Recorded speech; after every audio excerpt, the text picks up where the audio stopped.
the betting, the not so much anymore, is more down to my own fault. I need to get studying again to get the edge back. But yeah, it's a great product. I love the exchange. It's really, in my opinion, one of the better bookmakers, if not the best bookmaker out there.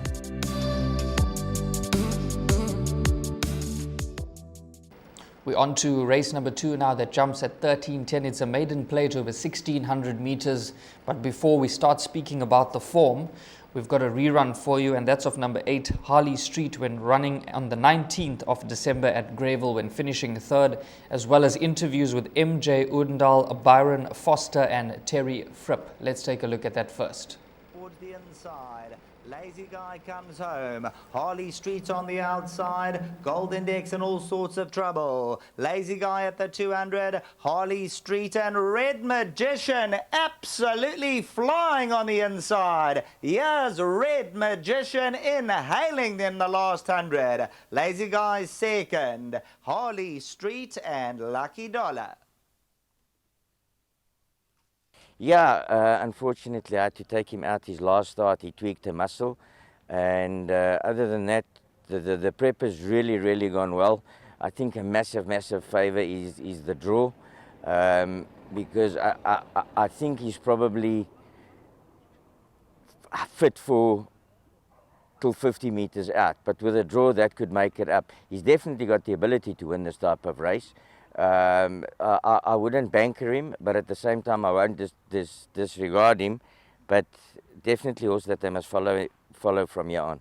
Yeah, Raheel, last time probably a few excuses. He jumped a little bit slow and he was out of position, and we didn't find the clearest passages in the straight. And look, it's a distance we've been wanting to try, and I think it's time now to get him over this sort of trip. And I think he'll run a much better race on the weekend if he can get a position, and he should be finishing off quite nicely.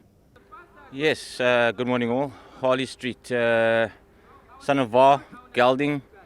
He's a full brother to a stallion stud called Talk of the Town. His half-sister won last week by 5 over 1,800 on the poly. He's a lovely athletic individual. He's had a nice introduction to racing in 1,000 at Scottsville, and his second run in Keegan rode him at Greyville over 6 and he went on for 3rd. Now we're going a mile. His pedigree suggests that he'll stay every inch of it, if not further. We're hoping that his ability will just pull him through. Keegan's riding him, and he's drawn 8 out of 15, so we expect him to run a bold race, if not too green on the turn at Scottsville.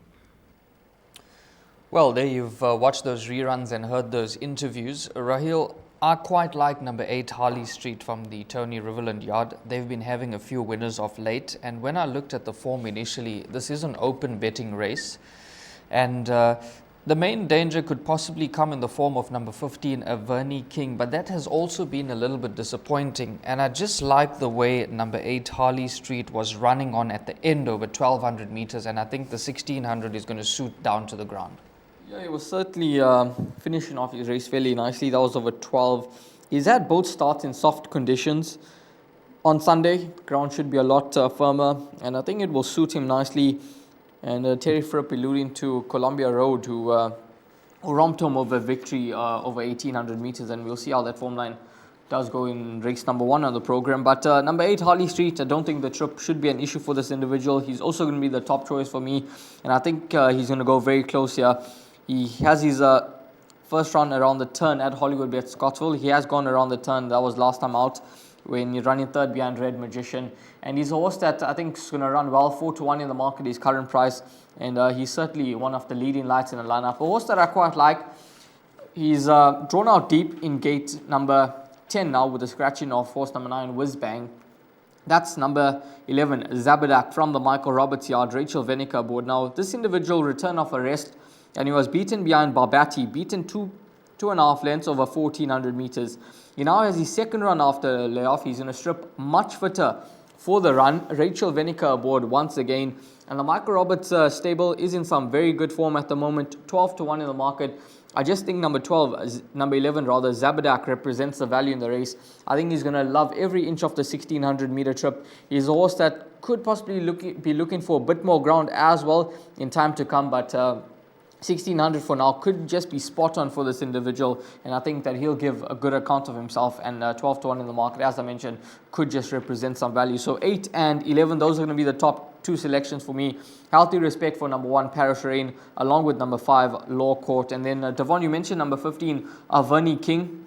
Drawn out deep, that could just be the concern for me. Yeah, he does have a bit of a wide draw to overcome, but I expect this horse to be running on, and a definite inclusion for larger trifectas and quartets. And also another horse that I'll be keeping a close eye on, Raheel, is number 13, Fine Admiral, from the Garth Puller yard with Billy Jacobson aboard. It was 2 fair runs to date. Position-wise, ran 7th on debut and then 6th in the last run, 5.2 lengths behind Buster Keaton. And I do think that there will be more to come with this individual. Lightly raced, and you can expect a lot of improvement there. A nice outsider at around about 20 to 1 in the fixed odds betting market. That's obviously anti-post. And I see that you quite like number 11, Zabadak. So maybe we can play the swingers 11 and 13. That's definitely going to pay if those arrive. Absolutely, 11 and 13, some nice price horses in the mix, and if you manage to get those swingers, then you should be in for a fair dividend. But that's race number 2, the start of the place accumulator. The best of luck if you get involved in a PA on Sunday.